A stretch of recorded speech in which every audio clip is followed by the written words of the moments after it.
estou adiantando um pouquinho a minha fala, a questão da violência, por se tratar de um fenômeno complexo, é responsabilidade não só dos agentes de segurança pública, não só da Guarda Civil Municipal, não só do Judiciário, mas é um problema de todos.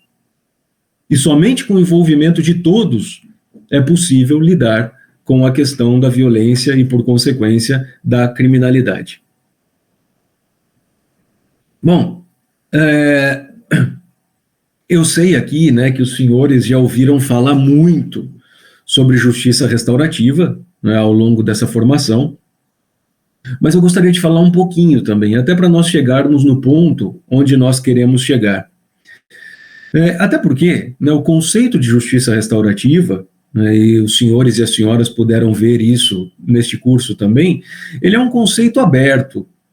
Né, existem várias visões sobre justiça restaurativa.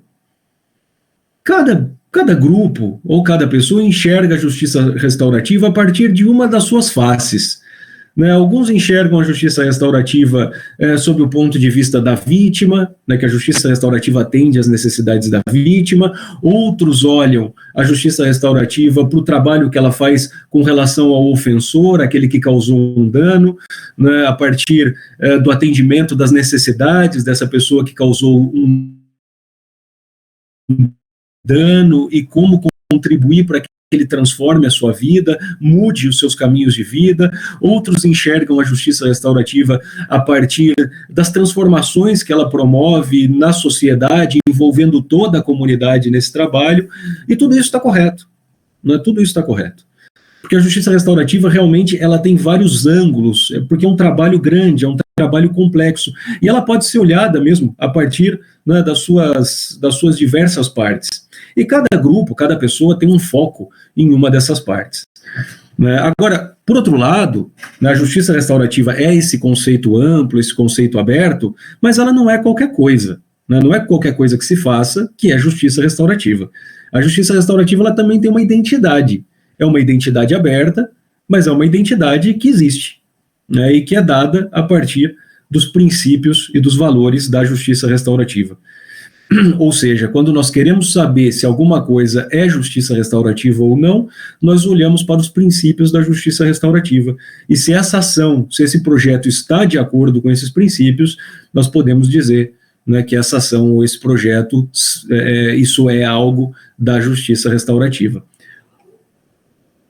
E aqui, então, né, eu vou trazer um pouco da nossa visão aqui no estado de São Paulo sobre o que é essa tal justiça restaurativa. E o que eu digo, assim, nesse primeiro momento, é que a justiça restaurativa é muito mais do que um método de resolução de conflitos. A justiça restaurativa, ela tem vários métodos de resolução de conflitos? Tem. Aliás, a justiça restaurativa ela tem vários métodos que servem para muitas coisas, inclusive para a resolução de conflitos. Eu vejo que vocês aqui na sala estão em círculo, em torno de um centro de círculo, que é simbolizado por esse tapete, que tem elementos, que tem o elemento da terra, da água, do fogo, que tem também alguns livros. Eu vejo também alguns papeizinhos no chão, que eu acredito que estejam aí escritos valores, enfim. E esse simbolismo, digamos assim, ele faz parte de um desses métodos da justiça restaurativa, que é chamado de círculo de construção de paz ou processo circular. E como eu disse, a justiça restaurativa, ela tem vários métodos que servem também para a resolução de conflitos. Mas a justiça restaurativa, ela não é só isso. Os métodos da justiça restaurativa, que também servem para a resolução de conflitos, são uma parte da justiça restaurativa. Mas a justiça restaurativa é muito mais do que isso. Quando nós falamos de justiça restaurativa, nós estamos querendo dizer que a justiça restaurativa é um convite à mudança da estrutura de convivência social. Ou seja, nós buscarmos uma outra forma de convivência social, uma outra forma de relação entre os seres humanos, porque essa que nós estamos vivendo não está dando certo. está produzindo muita violência, está produzindo muita criminalidade.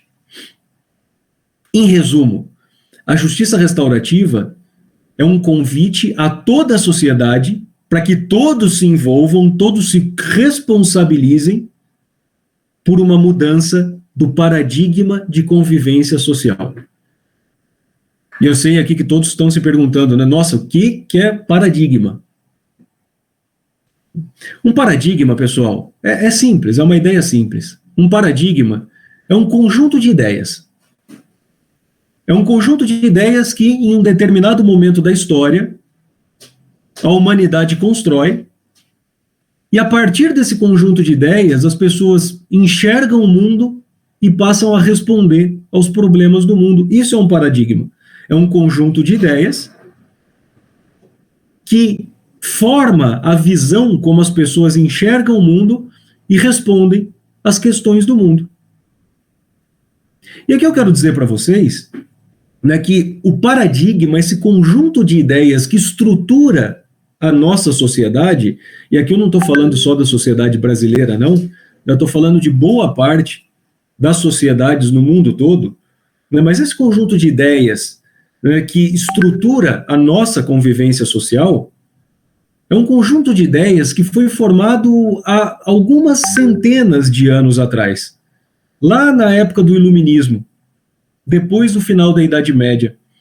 Um conjunto de ideias chamado cartesiano mecanicista. E nós não vamos ter, né, muito tempo para desenvolver essa ideia agora, e aliás nem precisamos desenvolvê-la nesse momento. Mas esse conjunto de ideias, né, que trouxe grandes avanços para a tecnologia, trouxe grandes avanços para a ciência, também trouxe alguns problemas quando ele passou a ser utilizado a estruturar a convivência social. Porque esse conjunto de ideias, quando ele estrutura a nossa sociedade, a nossa convivência social, ele traz as diretrizes, os pilares do individualismo, ou seja, as pessoas pensam só em si, olham só para si, não se corresponsabilizam, não enxergam a sua relação com o outro.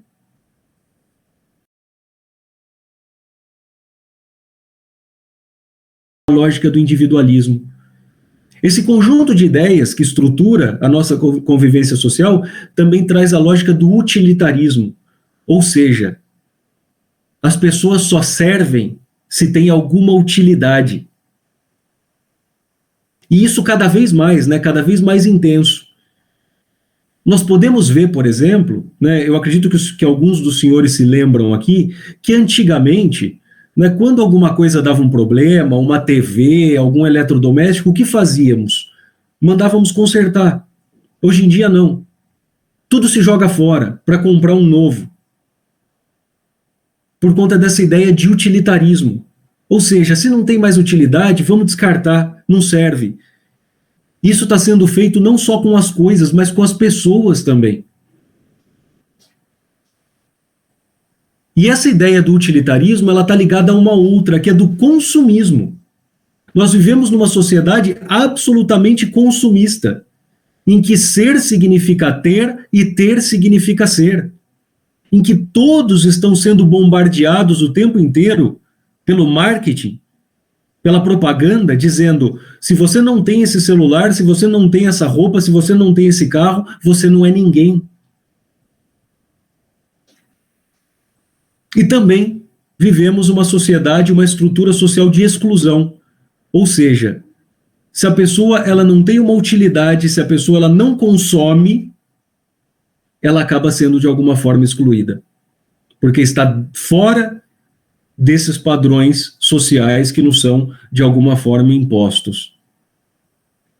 Vejam, essas diretrizes do individualismo, do utilitarismo, do consumismo, da exclusão, são diretrizes que, como eu disse, estão na base da nossa convivência social e que fomentam a competição de todos contra todos e fomentam a guerra de todos contra todos.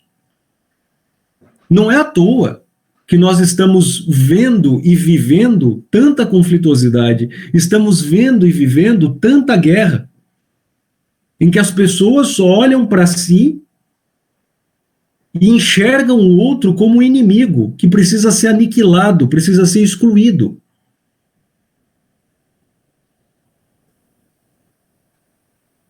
Essas diretrizes da nossa estrutura de convivência social, né, como eu disse, o individualismo, o utilitarismo, o consumismo e a exclusão, que fomentam a competição de todos contra todos, elas estruturam a sociedade da seguinte forma. Né? Primeiro, essa estrutura, dessa forma, ela nos reduz. Nós que somos seres humanos complexos, essa estrutura nos reduz. Porque querem ver? Se eu fizer uma pergunta básica aqui, o que eu sou? Eu tenho certeza que todos vão responder aqui, você é juiz.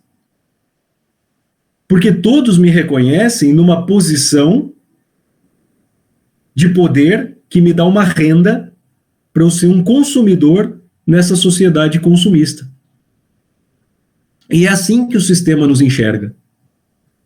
Nas nossas posições de poder que nos garantem uma renda para sermos consumidores. Mas eu não sou só juiz. Eu sou um ser humano complexo, como todos aqui são. Ninguém aqui é só guarda civil municipal. Todos aqui são seres humanos complexos também, com as suas múltiplas relações. Eu sou pai, eu também sou músico, eu também tenho as minhas crenças espirituais.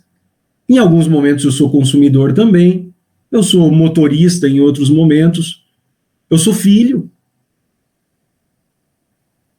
eu sou muitas coisas, para além do ser juiz. Agora, nessa lógica da estrutura social, que é hierárquica,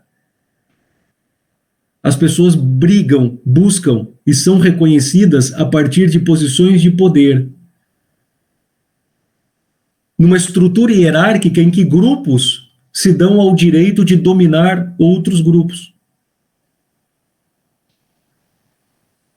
Em que cada ser humano só é visto a partir da sua posição de poder e renda, numa lógica utilitária. Qual a utilidade que essa pessoa tem para um sistema que impõe o consumo? E aí, o que nós vemos é uma estrutura social absolutamente violenta para todo mundo. E aqui eu não estou só falando de violências físicas e psíquicas, não. Eu estou falando principalmente de violências estruturais e culturais.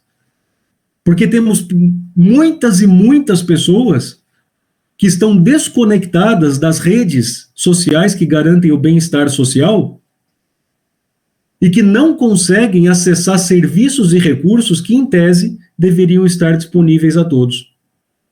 E isso é violência estrutural. E violências culturais também, porque nós temos uma série de visões que justificam a violência contra pessoas e grupos de pessoas, por conta da origem social, por conta da raça, do gênero, por conta da opção sexual, da opção religiosa, dentre outras características. É uma estrutura social, portanto, que produz violência e que produz exclusão. E nós temos estudos muito profundos, né, se quiserem, eu posso até mandar um capítulo de um livro que trata sobre isso, né, que é um livro muito interessante de uma professora canadense chamada Elizabeth Elliot. O livro se chama Segurança e Cuidado, Justiça Restaurativa e Sociedades Saudáveis, que fala que o motivador de cada um, motivador profundo, muitas vezes inconsciente, de comportamentos violentos, é o sentimento de vergonha, o sentimento de humilhação. Especialmente o sentimento de vergonha, o sentimento de humilhação produzido pela exclusão. Tem um estudo da Agência Antiterror dos Estados Unidos, muito interessante, né, que procurou entender por que alunos, num determinado momento, eles entram nas escolas, lá nos Estados Unidos, com uma arma, atirando em todo mundo. E o que esses estudos descobriram é que o que motiva esses alunos a terem esse tipo de comportamento, a matarem os colegas, os professores, é o sentimento de vergonha, de humilhação, causado pela exclusão, muitas vezes por bullying, muitas vezes por punições das escolas. E numa sociedade, né, como a norte-americana, que não é muito diferente da do Brasil, que cobra que todas as pessoas brilhem, que todas as pessoas apareçam, tenham posições de poder, tenham dinheiro para comprar, esses jovens que se sentem humilhados, se sentem envergonhados, buscam brilhar, aparecer de um outro jeito. Já que não conseguiram pelo caminho bom, eles vão pelo caminho ruim mesmo. E aí, nessa lógica, né, nós podemos entender, por exemplo, né, como tantos e tantos jovens no Brasil, né, e aqui eu estou falando de jovens, não só de adolescentes, não. Estou falando também dos jovens adultos ali, né, entre os 20 e 24 anos. Estou falando de todos os jovens. Né, como nós temos tantos e tantos jovens que não conseguem acessar as redes de relações sociais que garantem o bem-estar social, até porque eles não acreditam neles próprios, porque durante a vida inteira foi dito para eles que eles não conseguem acessar os lugares privilegiados da sociedade, não conseguem acessar, né, os bons postos de trabalho, por exemplo. E isso é recorrente, né? Nós vemos tantos e tantos meninos que dizem muitas vezes para os pais: pai, mãe, eu quero ser bombeiro, eu quero ser guarda. E o pai fala: não, filho, isso é coisa para gente rica, não é para você, não. E aqui eu estou dando um exemplo, né, de tantas e tantas situações que desestimulam os jovens de acreditarem neles mesmos, de que eles podem alcançar lugares na sociedade que podem garantir a eles, né, minimamente, razoavelmente, um bem-estar social. E como nessa estrutura social, né, eles acabam se sentindo envergonhados, humilhados, por se sentirem menos do que os outros. E estão sendo bombardeados o tempo todo pela mídia, pela propaganda, dizendo: olha, você tem que ter o celular, você tem que ter a roupa, você tem que ter o carro, para você ser alguém, para você ser reconhecido como alguém. E aí quantos e quantos desses jovens, que, volto a dizer, não acreditam neles mesmos, acabam buscando outras formas de relação social para serem reconhecidos. E isso pode ser encontrado, por exemplo, nas gangues, isso pode ser encontrado, por exemplo, no tráfico em que esse jovem é acolhido, ganha uma posição, ele tem renda para comprar o tênis, para comprar o celular, para ser reconhecido como alguém, e especialmente para se reconhecer como alguém. Porque todos nós precisamos nos reconhecer como alguém e sermos reconhecidos por alguém, por algum grupo de que fazemos parte. E vejam, eu não estou dizendo aqui, e quero deixar isso muito, muito, muito nítido, eu não estou dizendo aqui, não estou entrando nesse papo, que é um papo bem bobinho, né? Então é vítima da sociedade, não tem responsabilidade pelo que faz? Não. Esse papo, sabe, de vítima da sociedade, esse papo é um papinho bem bobo, que foi criado por pessoas, inclusive, que não têm a menor responsabilidade com justiça social, que não tem a menor responsabilidade com a questão da violência. É claro que quem toma decisões que causam danos a outras pessoas, quem toma decisões de cometer um ato que é considerado crime, é óbvio que essa pessoa tem responsabilidade pela decisão que tomou.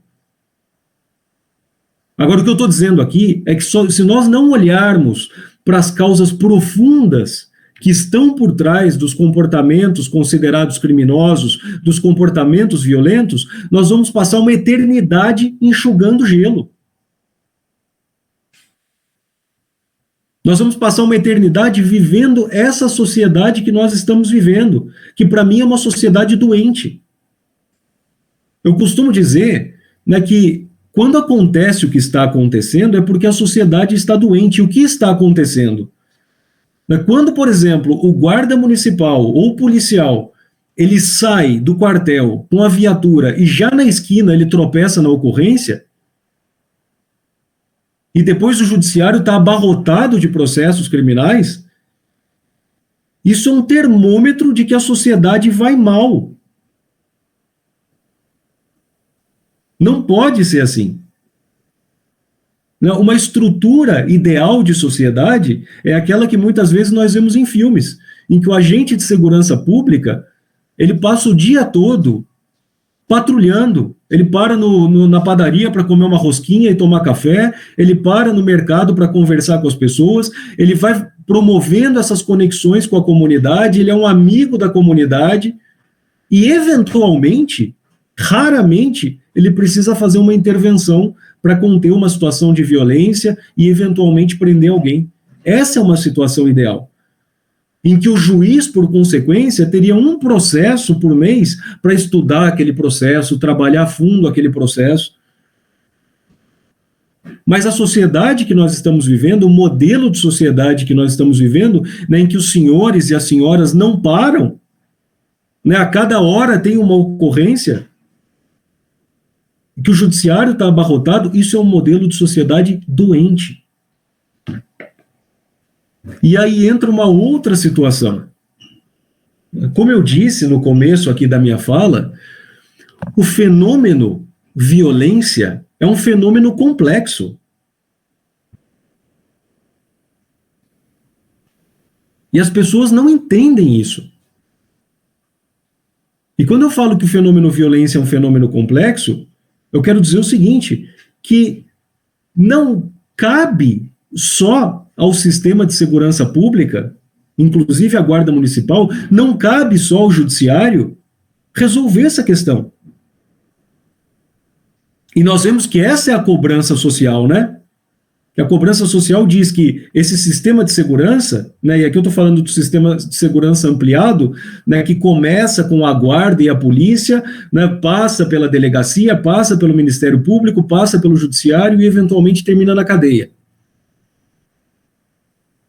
A sociedade cobra que esse sistema de segurança judicial, resolva um problema da criminalidade. Mas não é possível, porque a violência é um fenômeno complexo que envolve a educação, porque quando nós trabalhamos as crianças numa lógica de cidadania, nós vamos evitar que essas crianças, quando cresçam, causem danos a outras pessoas. Envolve a saúde pública, porque as pessoas, a saúde pública e a assistência social, porque as pessoas, com as suas necessidades atendidas, tendem a ser menos violentas, tendem a se sentir parte da sociedade e não serem contra ela. Segurança pública que diz respeito, por exemplo, à administração pública, diz respeito a obras, porque a iluminação pública numa rua também é uma forma de conter a violência. Segurança pública que cabe a toda a sociedade. Sociedade que precisa olhar para suas crianças, sociedade que precisa se envolver nas questões de injustiça social. Ou seja, a segurança pública, ou lidar com a violência como um fenômeno complexo, é responsabilidade de todos, é responsabilidade de toda a sociedade. Agora, o que nós vemos hoje é que a sociedade se desresponsabiliza e diz que o problema é todo da segurança pública.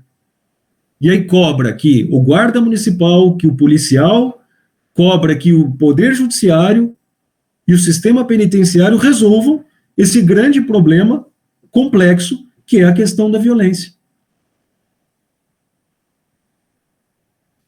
O que não é possível. Nenhuma instituição sozinha vai lidar ou vai conseguir resolver um problema tão complexo como é o fenômeno da violência. Somente todas juntas e com a sociedade serão capazes de lidar minimamente, com qualidade, de forma efetiva, com o fenômeno da violência. E essa é uma das propostas da justiça restaurativa.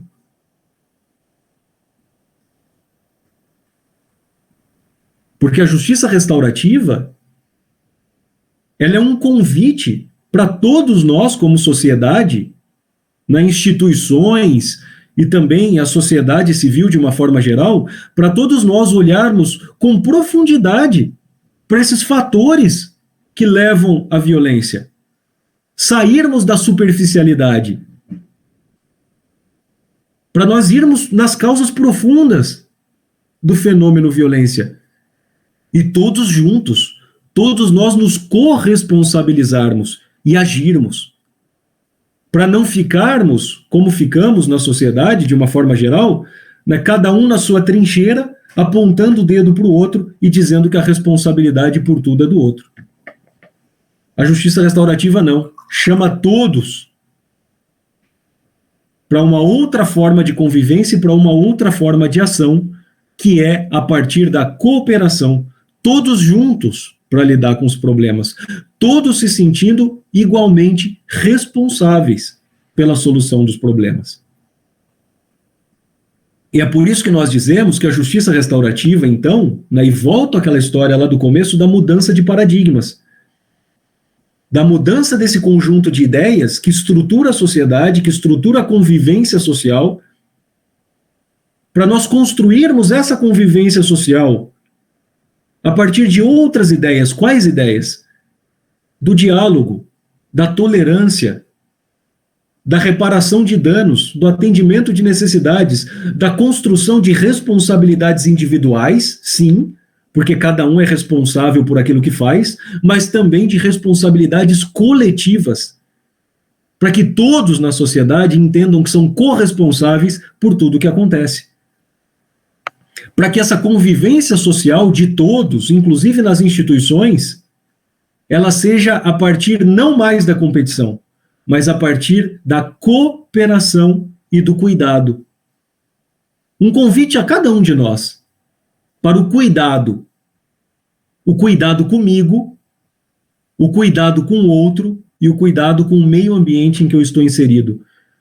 Porque entendemos que quando os seres humanos cuidam, eles tendem a causar menos danos para si, para o outro e para o meio ambiente em que estão inseridos. E essa, portanto, é a lógica da justiça restaurativa. E para que tudo isso aconteça, a justiça restaurativa precisa envolver todos os setores da sociedade, todo esse conjunto que nós entendemos como comunidade. Porque a justiça restaurativa é de todos.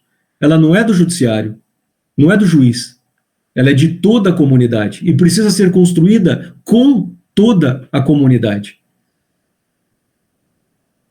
E para que a justiça restaurativa, portanto, né, seja esse instrumento de transformação social que nós estamos falando aqui, a justiça restaurativa ela precisa trabalhar nas 3 dimensões da convivência e, portanto, nas 3 dimensões do conflito, na dimensão relacional, na dimensão institucional e na dimensão social. Quando eu falo da dimensão relacional, né, e aqui estou falando da primeira dimensão do trabalho da justiça restaurativa, que é a dimensão relacional. A dimensão relacional, ela tem 2 partes. A primeira parte é muito importante. Diz respeito às nossas próprias mudanças. Nós olharmos para nós e entendermos como muitas vezes nas nossas atuações pessoais, profissionais, nós também somos pequenas engrenagens que atuam para girar essa grande máquina da violência. Olharmos para as nossas crenças, olharmos para as nossas relações conosco, para as nossas relações com o outro, e entendermos como nós podemos nos transformar. Porque eu costumo dizer, né, que é uma grande ilusão nós acharmos que podemos transformar as pessoas, principalmente a partir do medo e da punição. E olha que eu sou especialista em punição. Faço isso todo dia. Eu posso mandar 10 vezes uma pessoa para a cadeia. Essa pessoa só vai mudar o dia em que ela encontrar alguma coisa que toque ela, faça sentido para ela. E nós podemos contribuir para as transformações das pessoas a partir das nossas próprias transformações. Porque quando nós nos transformamos, as pessoas nos enxergam. As pessoas se inspiram a se transformar também. E assim vão inspirar outras pessoas a transformarem as suas instituições, as suas vidas, as suas relações. E uma outra parte desse trabalho, dessa dimensão relacional da justiça restaurativa, são os métodos da justiça restaurativa, como o círculo de construção de paz, né, que eu acredito que vocês já tenham visto. Silvana, só faz um joia para mim se eles já viram o círculo de construção de paz, para não precisar falar de novo. Ou coloca no chat.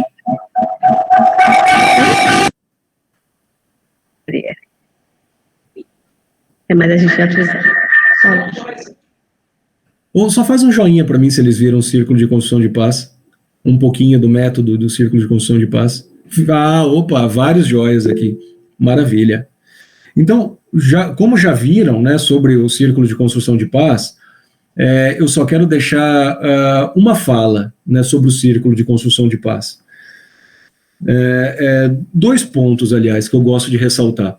O primeiro deles é que, assim, dentre tantos objetivos do círculo de construção de paz, né, nós podemos enxergar que o círculo de construção de paz, ele objetiva, primeiro, contribuir com aquela pessoa que causou o dano, para que ele reflita que houve um erro.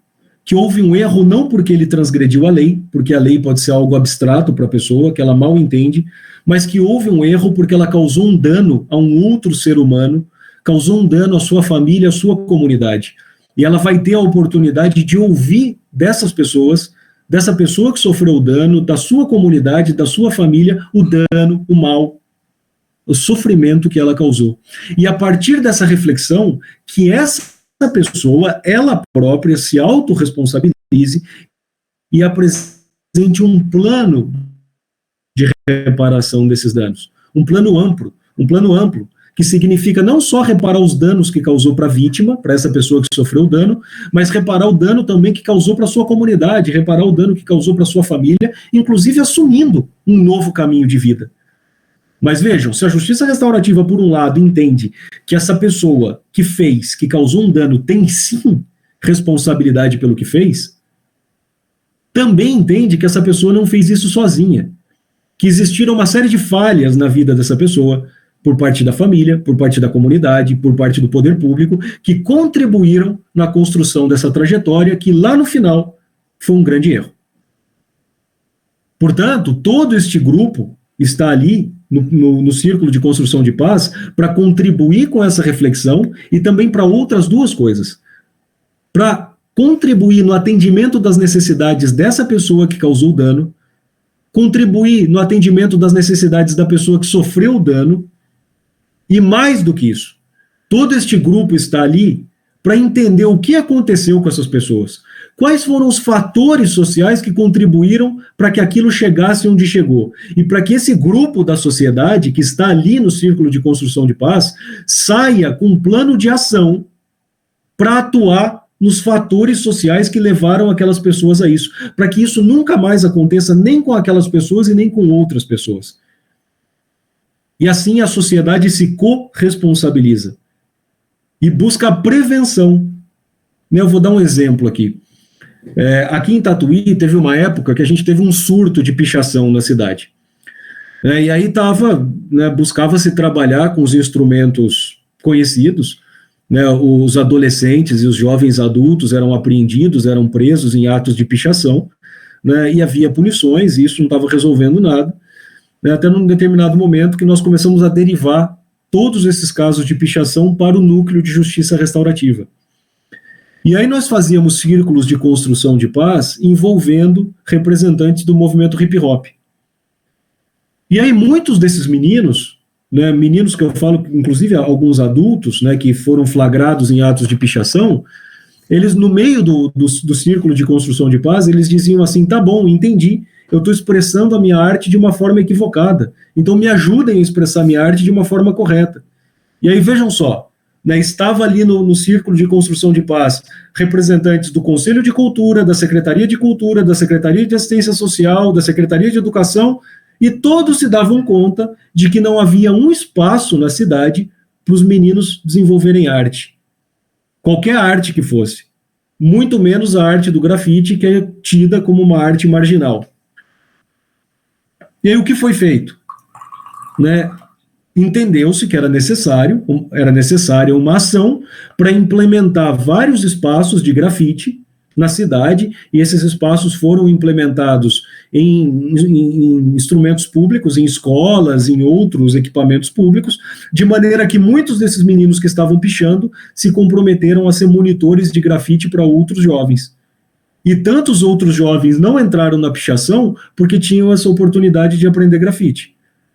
E todos esses meninos se envolveram com o movimento hip hop. Encontraram, portanto, um grupo em que eles eram reconhecidos e podiam se reconhecer como alguém, o que evitou que muitos fossem para o tráfico, por exemplo.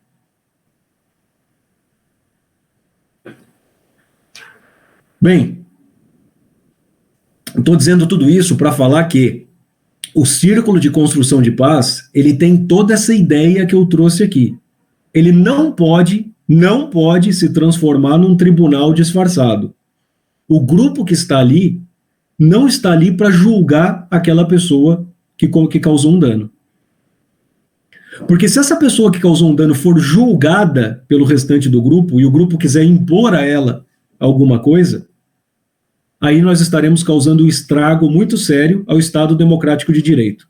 Porque essa pessoa ela vai ser julgada sem as garantias do devido processo legal, vai ser julgada sem direito de defesa, sem direito de apresentar prova, sem direito de recurso, vai ser julgada por outras pessoas que não têm capacitação para isso. Então, se for para julgar, é melhor deixar para o juiz. E eu sei que essa ideia, né, às vezes, quando a gente está pensando no outro, né, muita gente fala assim, o que tem julgar essa pessoa, ele fez uma coisa errada mesmo, né, então o grupo pode julgar, pode dizer o que ele tem que fazer. Não, isso não pode. Né, e quando alguém achar que essa ideia é certa, é só pensar em si mesmo. Imaginem se algum dos senhores ou alguma das senhoras aqui, né, comete um equívoco e aí se forma um grupo de pessoas da comunidade para julgá-los. Eu acho que ninguém gostaria disso.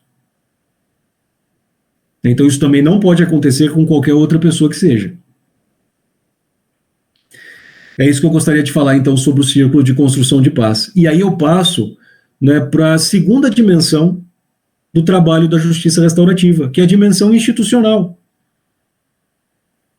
Porque as nossas instituições, e aqui eu estou falando do tribunal, eu estou falando da guarda, eu estou falando da escola, as nossas instituições, elas são um reflexo da estrutura de convivência social.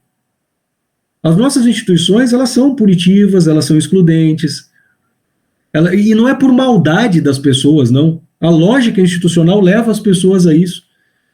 Né? Quantas e quantas vezes, e eu tenho certeza que isso aconteceu aqui com todo mundo, né? Cada um de vocês, cada uma de vocês, acabou sofrendo alguma sanção, alguma censura, e se sentiu injustiçado, e falou, porra, ninguém me ouviu, sabe, não foi isso que aconteceu, eu fiz diferente, mas ninguém me ouviu, e aí eu estou sendo punido por isso, ou estou fazendo alguma coisa que eu não concordo, e eu podia contribuir para que isso fosse melhor dentro da instituição, mas ninguém me escuta. E nós precisamos repensar as nossas lógicas de convivência dentro das instituições. E veja, eu não estou dizendo aqui para acabar com a lógica de autoridade, não. Né? A autoridade é importante. E cada um tem a sua posição. O que nós buscamos é o seguinte, é nós deixarmos para trás essa lógica da autoridade autoritária. E o que é autoridade autoritária? É aquela que impõe pelo medo. Mesmo que a coisa não faça sentido, mas ela impõe e faz acontecer pelo medo. Deixarmos de lado essa lógica da autoridade autoritária e buscarmos a autoridade legítima, que é aquele líder que leva as outras pessoas a seguirem aquilo que ele acredita, porque ele vai mostrar para aquelas pessoas como é importante amar, como é importante seguir aquele mesmo objetivo, e as pessoas seguem por amor, não por medo.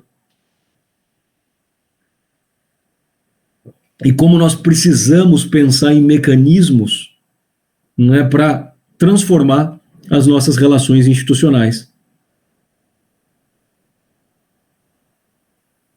E aí a última dimensão do trabalho da justiça restaurativa é a dimensão social. E aqui eu chamo a atenção. né, para o seguinte, retomo aquilo que eu falei lá no começo. A justiça restaurativa, ela não é do judiciário, ela não é dos juízes, ela é de todos. A justiça restaurativa se faz na comunidade, pela comunidade, com a comunidade, para a comunidade. E aqui eu estou falando em comunidade, né, em sentido amplo. Todas as pessoas, de todas as instituições, da sociedade de uma forma geral, que se unem sob esses princípios e valores da justiça restaurativa para pensar em novas formas de convivência, que sejam razoáveis para todos e não excluam ninguém, para pensar em formas de ação que possam atuar nesses fatores que são motivadores de conflito e de violência. Toda a sociedade envolvida se corresponsabilizando por tudo, e não um apontando para o outro e se eximindo de responsabilidade. E é por isso que nós dizemos que a construção da justiça restaurativa, ela tem que ser feita com todos. Aqui no estado de São Paulo, nos nossos projetos de justiça restaurativa, nós construímos coletivos que nós chamamos de grupos gestores interinstitucionais de justiça restaurativa.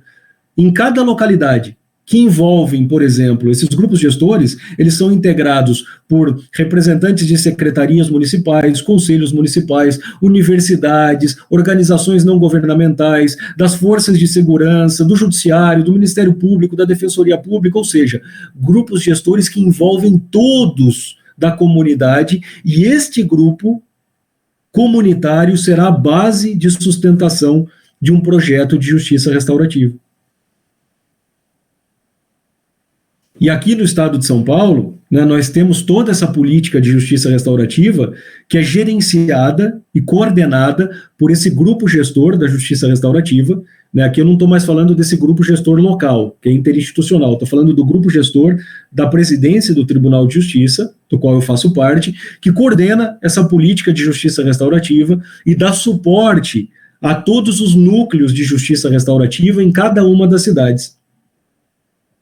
E como eu falei, esses núcleos de justiça restaurativa em cada uma das cidades, eles têm essa base.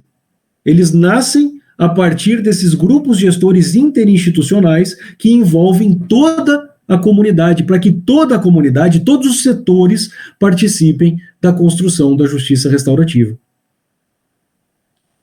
E para além desse grupo gestor interinstitucional, nós convidamos toda a comunidade, todos os setores da comunidade, a participar da justiça restaurativa, não só dos círculos de construção de paz, mas a participar do espaço da justiça restaurativa, das ações da justiça restaurativa. Para que, inclusive, para que os setores da sociedade tragam as suas atividades para o núcleo de justiça restaurativa.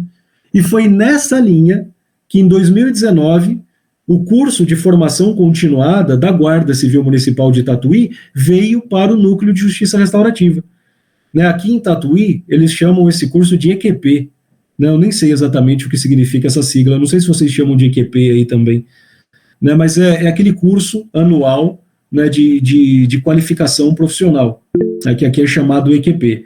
E que no ano de 2019, pela primeira vez aconteceu dentro do Núcleo de Justiça Restaurativa,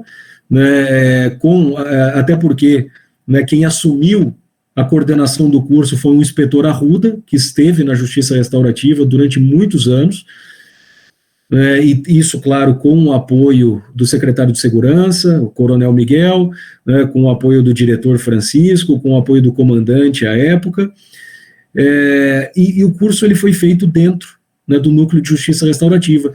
O curso, ele teve as matérias do curso, como, por exemplo, manuseio de arma, como, por exemplo, primeiros socorros, dentre outras questões, mas nós pudemos conversar também sobre algumas outras questões, como, por exemplo, a questão da violência, como, por exemplo, abordagens especializadas na questão da violência doméstica. E nesse curso, em 2019, nós fizemos círculos de diálogo com todas as turmas dos guardas. Aqui, o efetivo da guarda aqui em Tatuí é de mais ou menos 150 guardas, eu acredito que seja maior aí em Maringá, né, mas aqui são 150 homens e mulheres, foram 5 turmas de 30 guardas, então nós fizemos círculos com todas as turmas. Eu vou ver se eu consigo mostrar um pouquinho aqui, vou compartilhar minha tela com vocês.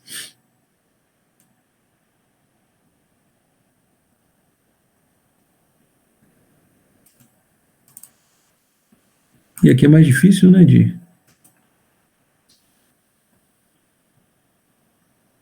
Achei.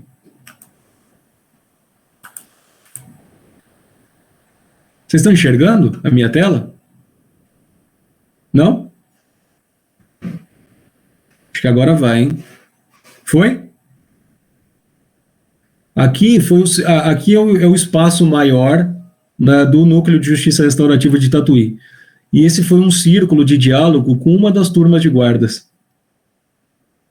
Aqui, ó, nós temos uma das turmas aqui, né, a foto tá ruim, né, tá meio embaçada. Aqui mais fotos do círculo de diálogo, outras fotos. Foi também, não só com os guardas, mas anteriormente eu fiz esses círculos com policiais militares. E aqui foi no salão do júri do fórum. Esses círculos de diálogo, né, foram muito interessantes, porque foram grandes aprendizados, não só para os guardas e para as guardas, mas para mim também. Foi interessante nós compartilharmos essas angústias, né, das pessoas que estão envolvidas no sistema de segurança pública. Foi importante eu entender, né, a convivência e a angústia dos guardas nessa atividade de segurança pública. E aí algum ponto me chamou a atenção, né? A maioria dos guardas nesses círculos, eles diziam, olha, eu estou na guarda há 10 anos, 15 anos, 20 anos, não tinha ninguém com menos de 10 anos na guarda, ou poucos com menos de 10 anos. O que mostra que a instituição guarda municipal, né, tem algo de bom, que congrega as pessoas, que atrai as pessoas, que mantém as pessoas. Eu sei que, né, nós temos essa tendência de muitas vezes só olharmos a parte ruim, né, das instituições das quais nós fazemos parte, e não é diferente conosco com relação ao tribunal, né, mas tem alguma coisa, né, que agrega as pessoas, alguma coisa que atrai as pessoas, alguma coisa que mantém as pessoas, e isso é algo de bom que existe e que precisa ser reconhecido. E a partir dessa conexão, então, né, no EQP, né, da Guarda Municipal, no curso de formação continuada, né, nós desenvolvemos em conjunto um projeto, né, um projeto que já vinha sendo gestado por algumas pessoas na Guarda Municipal e que eles trouxeram para a gente construir em parceria, chamado Patrulha da Paz, que é um projeto voltado especificamente a mulheres vítimas de violência doméstica. Então, a partir dessa parceria, né, nós conseguimos viaturas específicas para esse projeto Patrulha da Paz, a partir de uma doação do Tribunal Regional do Trabalho da 15ª Região, né, que doou 4 viaturas para esse projeto. Nós conseguimos que a Prefeitura Municipal equipasse todas as viaturas da Guarda, não só essas 4, não, da Patrulha da Paz, mas todas as viaturas da Guarda com tablet. E aí nós desenvolvemos o projeto da seguinte maneira: articulamos com a Delegacia de Defesa da Mulher, com o Ministério Público, com o Poder Judiciário, né, de maneira que as vítimas de violência doméstica, elas eram encaminhadas ou da delegacia ou do fórum para o projeto Patrulha da Paz. E aqui uma parte importante da história. Nós também recebíamos e recebemos mulheres que se sentem vítimas, inclusive se elas não têm nenhum boletim de ocorrência, se elas não registraram um boletim de ocorrência, se elas não têm processo. Mulheres que procuram espontaneamente pela Guarda Municipal, pelo Núcleo de Justiça Restaurativa, né, nós recebemos essas mulheres também. E aí, quais são os passos dali em diante? Né, quando essa mulher ela chega ali, né, com uma questão de violência doméstica, ou porque ela foi encaminhada da delegacia, ou do fórum, ou porque ela procurou, né, pela guarda ou pelo núcleo espontaneamente, o primeiro passo é o acolhimento. As equipes da Justiça Restaurativa vão acolhê-la carinhosamente, sem julgamento, sem questionar o que aconteceu, e vão oferecer para ela 2 possibilidades, né, conjuntas. Que se instale o aplicativo no celular dela, que nós chamamos de botão do pânico, Né? E o mais interessante, quem desenvolveu esse aplicativo foi uma Guarda Civil Municipal, foi a Érica, Guarda Civil Municipal, né, que desenvolveu esse aplicativo no curso de Tecnologia da Informação que ela fez na Faculdade de Tecnologia de Tatuí. Esse aplicativo, então, se a mulher quer, ele é instalado no celular, e quando ela aciona o aplicativo, todos os tablets de todas as viaturas recebem essa informação georreferenciada. Inclusive a central também recebe. Né? E aí a primeira viatura que estiver mais próxima é a que atende. Não precisa ser a da Patrulha da Paz. Mas a da Patrulha da Paz vai também para uma abordagem especializada. Uma outra possibilidade que é oferecida a essa mulher é que as viaturas da Patrulha da Paz façam visitas a ela semanalmente em horários e dias incertos. É uma forma de transmitir uma mensagem para aquele agressor de que a guarda está presente e pode aparecer a qualquer momento. E é por isso que não tem hora marcada, não tem dia marcado. A viatura faz uma escala, né, a equipe da Patrulha da Paz faz uma escala que só a equipe conhece e passa na casa da mulher. Inclusive cria conexões. Né, cria conexões de afetividade com essa família, com as crianças, né, busca entender o que está faltando para essa família, traz para o núcleo, nós fazemos conexões com a Secretaria de Assistência Social, se eventualmente existe alguma necessidade, ou seja, leva a imagem de uma guarda municipal mais próxima da comunidade. Uma guarda municipal protetora, que cuida da comunidade. E aí, para além disso, né, nós fazemos no Núcleo de Justiça Restaurativa, com os facilitadores, círculos com essas mulheres vítimas de violência, círculos de diálogo, para que essas mulheres elas tenham um espaço qualificado para trazerem as suas dores, as suas angústias, e inclusive para se fortalecerem. Inclusive para se fortalecerem, para tomar uma medida de ruptura com o agressor. E para que elas se conectem com outros grupos de mulheres, para que elas saiam dessa posição de vítima e passem a uma posição de protagonista na sociedade para atuar contra os fatores sociais que vitimam as mulheres. E esse é um dos projetos, né, nessa nossa conexão com a Guarda Municipal. Por isso temos essa proximidade tão grande, né, de maneira que a Guarda Municipal frequenta o espaço do núcleo, né, o núcleo vai até a Guarda Municipal para fazer palestras, cursos, para, né, ter momentos de conexão também, enfim. É essa lógica de participação, né, de todos, do envolvimento de todos na justiça restaurativa. E assim, Silvana, eu encerro essa primeira parte da minha fala e podemos abrir uns 5 minutinhos, né, para a gente responder alguma coisa.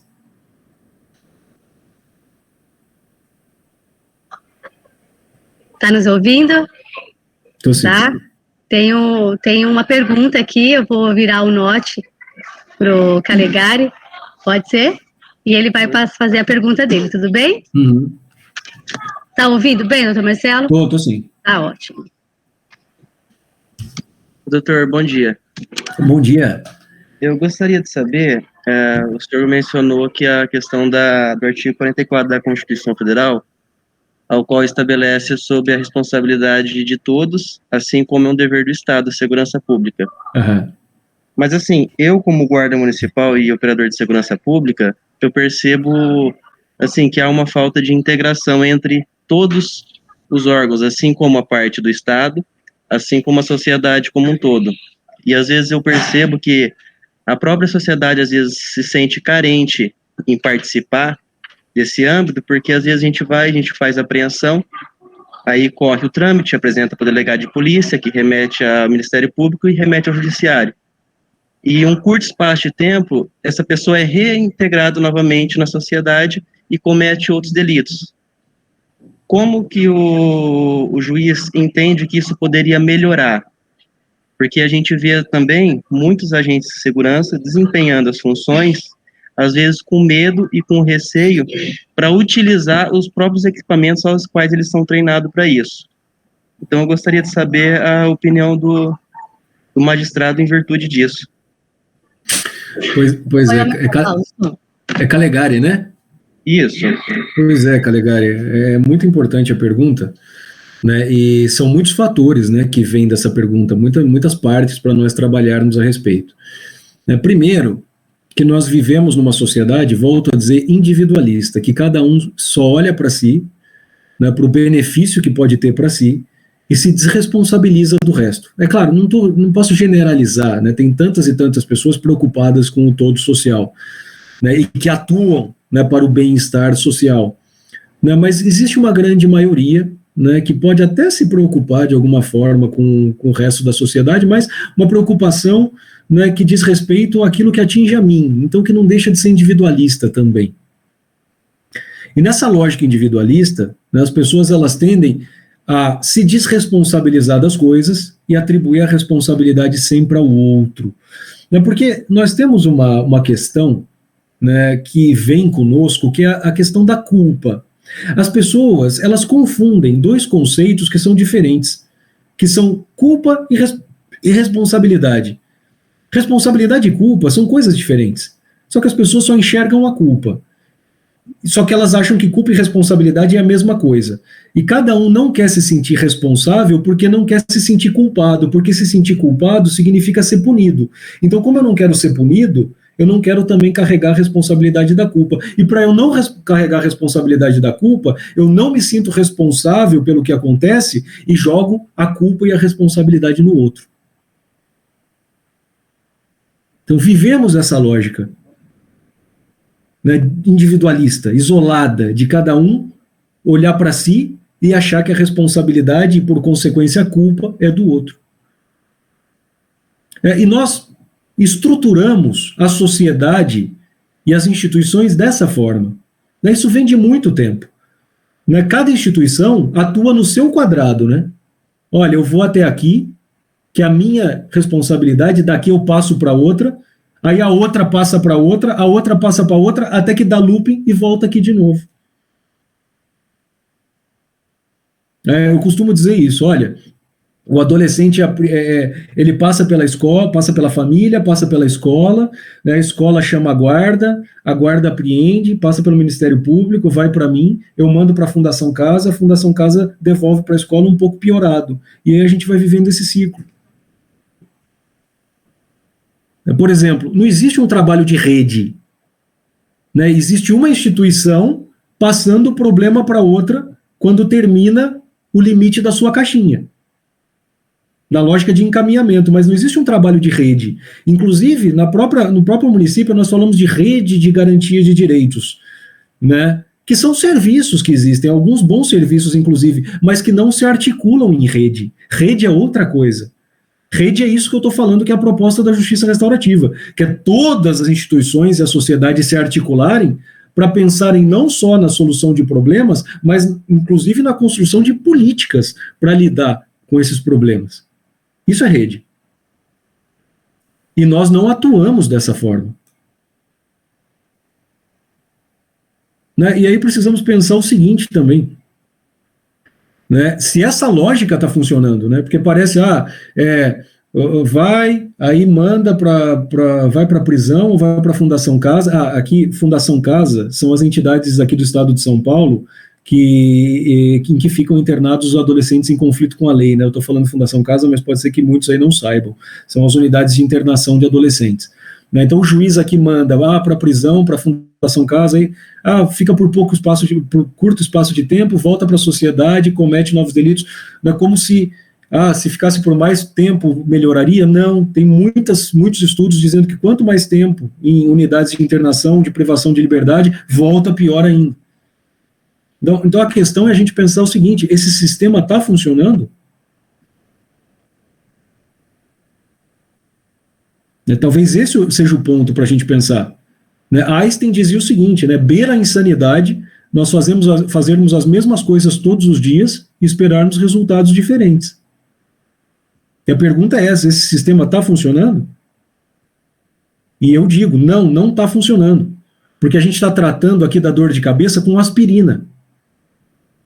A gente não está olhando para as causas da dor de cabeça, a gente está tratando a dor de cabeça com aspirina. Dá mais aspirina, só que chega uma hora que a aspirina não dá mais conta. Aí dá morfina, chega uma hora que a morfina não dá mais conta. Só que ninguém está olhando o que está acontecendo para a dor de cabeça acontecer. E é aí que é a proposta da justiça restaurativa. Olha, vamos construir um modelo diferente, com envolvimento de todo mundo. Envolvimento de todo mundo, que todo mundo se sinta corresponsável por essa problemática da violência, para que todos atuem na questão da violência, não um ficar passando a batata quente para o outro até que a coisa volta para o começo de novo e fica dando loop, em que todo mundo se desresponsabiliza e fala, não, a coisa do outro não é minha. Não, vamos construir um novo modelo, em que todo mundo se corresponsabilize, todo mundo faça parte, todo mundo atue junto, todas as instituições, a sociedade. É que a gente busque transformações das pessoas pela consciência, pela autorresponsabilização, com o apoio da comunidade. Porque o modelo que a gente está vivendo, vejam, eu não estou dizendo aqui que a gente, vamos acabar com todo o sistema, acabar com o judiciário, acabar com o sistema criminal, não é isso. Né? Isso foi o melhor que a humanidade construiu até hoje para a própria sobrevivência da humanidade. Inclusive faz parte do Estado Democrático de Direito, etc. Mas nós precisamos buscar outros caminhos. Precisamos buscar outras formas. Buscar novos caminhos que levem a resultados diferentes. Espero que eu tenha contribuído aqui. Eu acho que eu estou no meu limite de tempo aqui, viu, Silvana?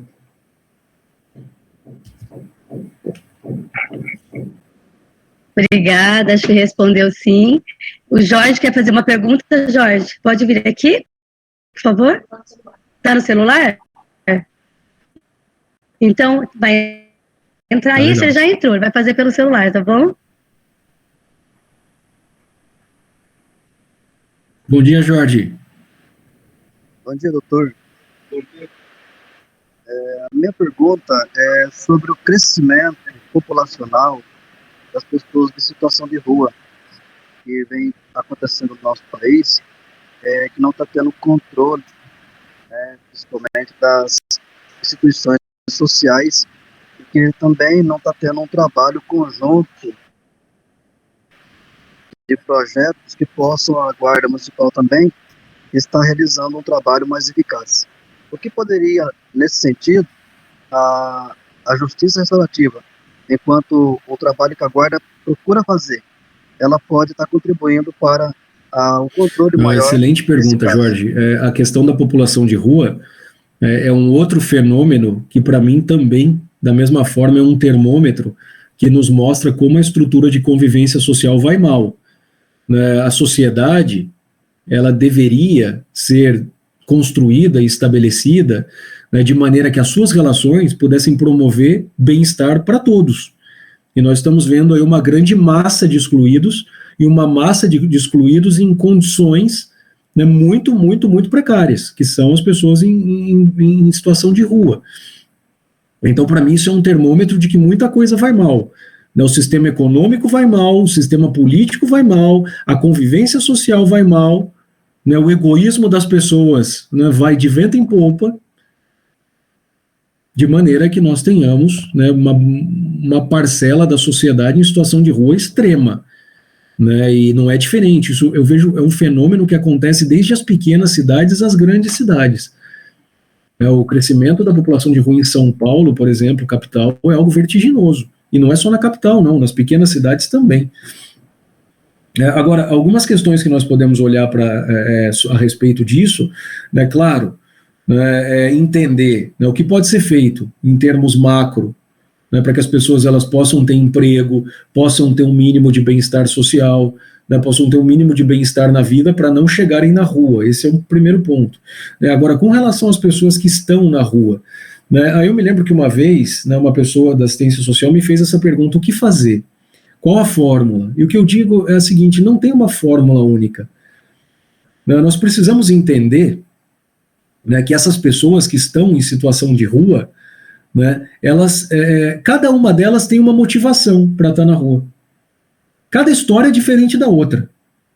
Então nós temos pessoas, por exemplo, que estão na rua porque sofreram traumas profundos. Pessoas que foram abusadas sexualmente, pessoas que perderam sua família, por exemplo, né, que, portanto, a partir desse trauma, dessa tristeza, se desconectaram das suas redes de relação social e acabaram numa situação de rua. Inclusive por conta da drogadição, né, porque por conta desses problemas acabaram desconectando da drogadição e foram para a rua. Né, outras pessoas foram para a situação de rua por conta de drogadição. Ou estão ali em razão da drogadição, do alcoolismo. Né, outras pessoas estão em situação de rua por necessidade mesmo, vulnerabilidade, não tem onde morar, não tem emprego, não tem o que fazer. Outras pessoas estão em situação de rua por opção. Então a questão é, né, não tem uma fórmula. Então como que nós podemos entender, né, quais são os fatores que levam cada uma dessas pessoas a estarem nessa situação de rua e buscar atender a esses fatores? O que precisa ser feito a partir de um trabalho individualizado, customizado. Né? Existem experiências, por exemplo, da justiça restaurativa, que são círculos de diálogo com moradores de rua. É justamente para entender com eles, olha, o que leva cada um a estar aqui e como fazer um trabalho a partir da necessidade de cada um. Porque com uma pessoa, por exemplo, vai ser possível contactar a família que de repente está no outro estado, que pode dar um suporte. Com outro, pode ser, por exemplo, que essa pessoa, depois de um tempo, possa aderir a um tratamento no CAPS. Com outro, por exemplo, pode ser que talvez um emprego, um aluguel social possa contribuir para essa pessoa sair da situação de rua. Né? E isso vai tirando, talvez, as pessoas de situação de rua em camadas, sabe? Mas vai ter um grupo que vai permanecer lá, por opção, porque gosta dessa liberdade, gosta dessa vida de rua, não faz mal para ninguém, está ali na rua, e nós precisamos entender isso também, que existem pessoas que querem estar assim, e que se elas não estão causando danos a ninguém, que assim seja. Então, é um trabalho, assim, que precisa ser construído, né, de uma forma que, infelizmente, né, a sociedade ela espera soluções mágicas e imediatas para tudo. Volto a dizer, né, a solução aspirínica. Eu dou uma aspirina, dou um comprimido e tudo está resolvido da noite para o dia. E não é assim. Questões complexas demandam planejamento, envolvimento de todos e tempo. Tempo. Para uma pessoa aderir, por exemplo, a um tratamento de drogadição, né, tem que ser algo de persistência. Né, e ela vai aderir uma vez, pode ficar lá uma semana e vai sair. E depois ela vai recair de novo. E é importante estar perto dessa pessoa de novo, né, de uma forma acolhedora, de uma forma amiga, estendendo a mão, até que um dia, quem sabe, lá na frente essa pessoa fala, não, pô, peraí, tá na hora de eu aderir de verdade. Países sérios fizeram isso. Não estou falando aqui de nenhuma utopia, não, países sérios fizeram isso e deu certo.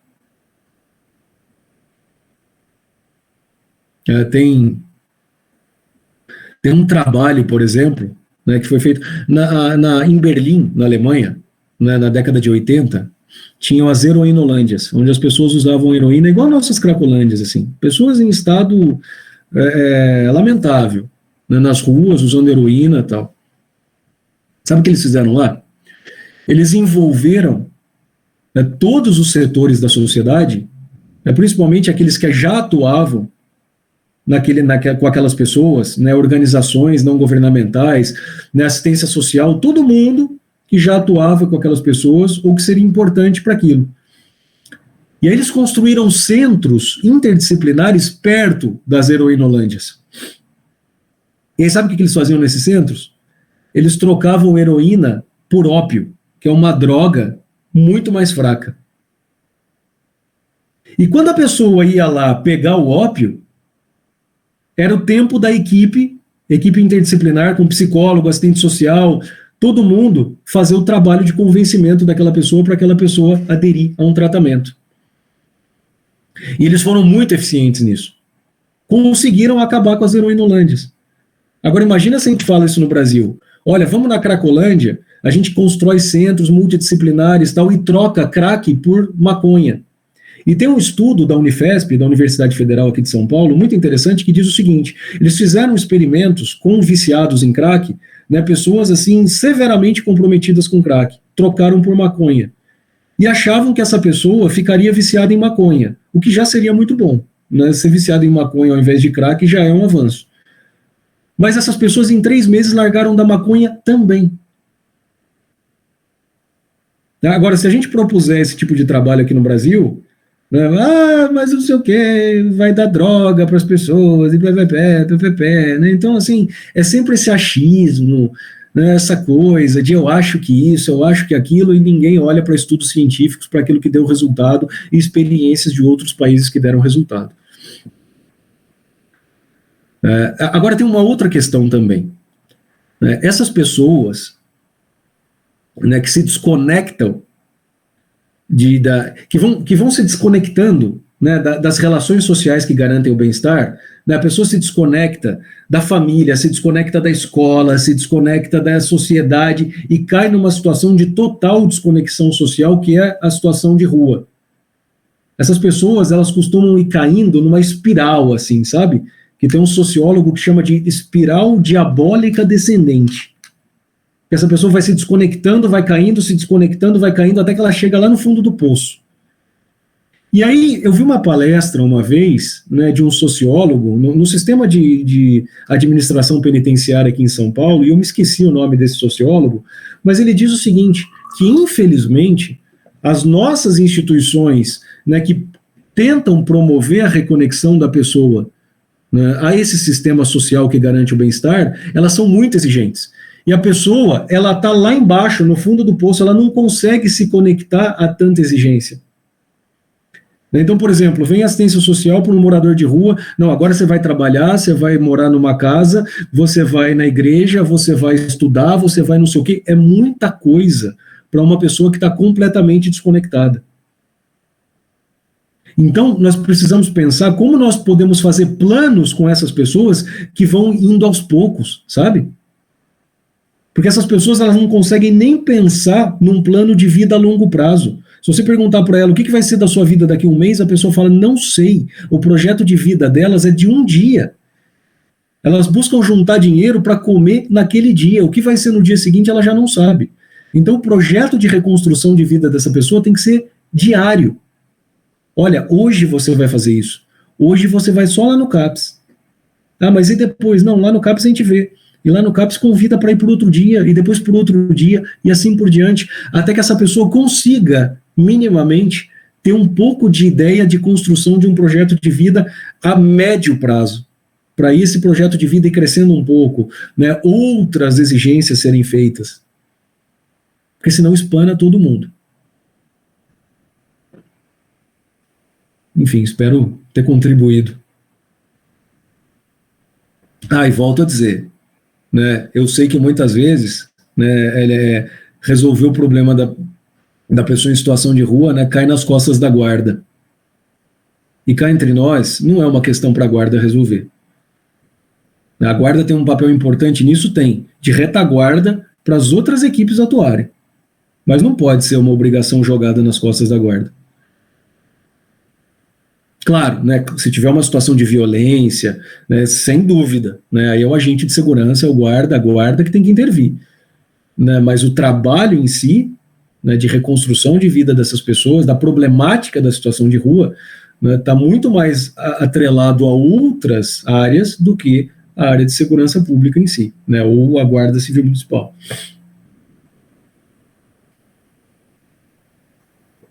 Silvana, eu vou arrumar aqui para o encerramento da minha fala, tá bom? Que eu já estou um pouquinho aqui estourado no tempo. Está encerrando, a gente agradece, muito obrigado pela sua prontidão, tá bom? Pode encerrar, então. Okay. Obrigada. Bom, eu quero dizer aqui, né, eu retomo aquela história do herói, né, que eu falei no início aqui da minha fala. O guarda municipal, o agente de segurança, ele é um herói.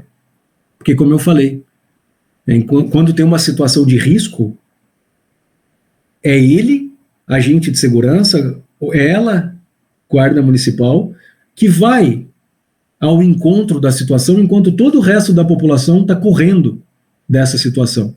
E isso é ser herói. É arriscar a sua vida, arriscar a sua integridade física em prol da vida e da integridade física da população.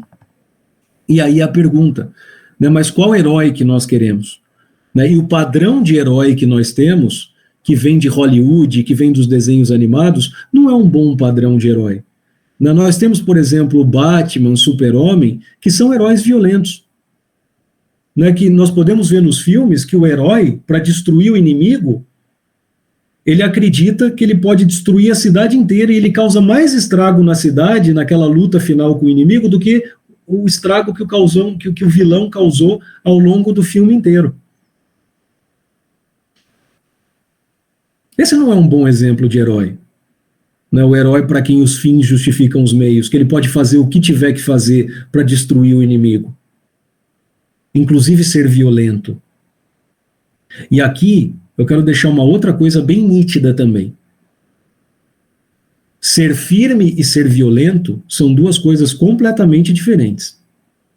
Ser firme e agir com firmeza, inclusive para conter uma pessoa, muitas vezes, na atuação de vocês, é necessário. Mas ser violento nunca é necessário. E nunca é bem-vindo. E são duas coisas completamente diferentes. Ser firme faz parte da atuação de vocês, nos momentos em que é necessário firmeza. Mas em outros momentos também é possível que haja ternura, que haja cuidado com as pessoas. Mas nas situações emergenciais é necessário ser firme? Mas nunca é necessário ser violento. Em momento nenhum. E essa violência dos heróis de Hollywood não são bem-vindas no herói que nós queremos. Nós queremos aquele herói que ele mostre para as pessoas que é importante cumprir a lei, que é importante não ser violento, porque ele é o primeiro a cumprir a lei e a não ser violento. E com o seu exemplo, ele mostra para a sociedade o que ele espera também da sociedade. É esse o herói. É esse o herói que todos nós esperamos. E aqui, né, para encerrar minha fala, eu trago uma história, né, que aconteceu no Núcleo de Justiça Restaurativa, né, desses meninos, né, que foram apreendidos e presos em atos de pichação. Um deles se tornou uma grande referência de grafite aqui no município. E nós o contratamos para fazer o grafite da parede externa do Núcleo de Justiça Restaurativa. Ele estava lá fazendo o trabalho dele e passou um carro da Polícia Militar na viatura, e aí o policial parou, virou para ele e falou: "Você tem autorização para fazer isso?" Aí o menino falou assim: "Tenho." Aí o policial falou: "Agora eu quero te fazer a pergunta que eu realmente te queria fazer, que eu realmente queria te fazer. Quanto você cobra por esse trabalho? Porque eu sou presidente de um clube aqui de Tatuí, eu gostaria que você fizesse esse trabalho lá." Esse é o grande objetivo da justiça restaurativa. É recosturar o tecido social que está tão esgarçado. Né? Duas pessoas que antes se viam numa lógica de conflito, numa lógica, né, de animosidade, de inimizade, agora se enxergam como pessoas de uma mesma sociedade, que podem conviver em conjunto e cooperar umas com as outras, inclusive oferecendo trabalho e trabalhando uma para a outra. Esse é o grande objetivo da justiça restaurativa. É a reconstrução desse tecido social que está tão esgarçado, que está tão rasgado, está tão rompido. E agradeço a todos e todas pela paciência de terem me ouvido nessa manhã. Eu espero ter contribuído um pouco e fico à disposição. Muito obrigado. Doutor Marcelo, baixa aí. Fica aí um pouquinho. Ai, saiu? Já. Ai, não saiu não. Não saiu não. Doutor Marcelo, está lá atrás. Fica aí no telão que a gente vai lá no fundo tirar uma foto. Tá bom. Você aparecendo, pode ser? Tá, mandem para mim depois, pode ser? Uma palma aqui, né, para o nosso palestrante.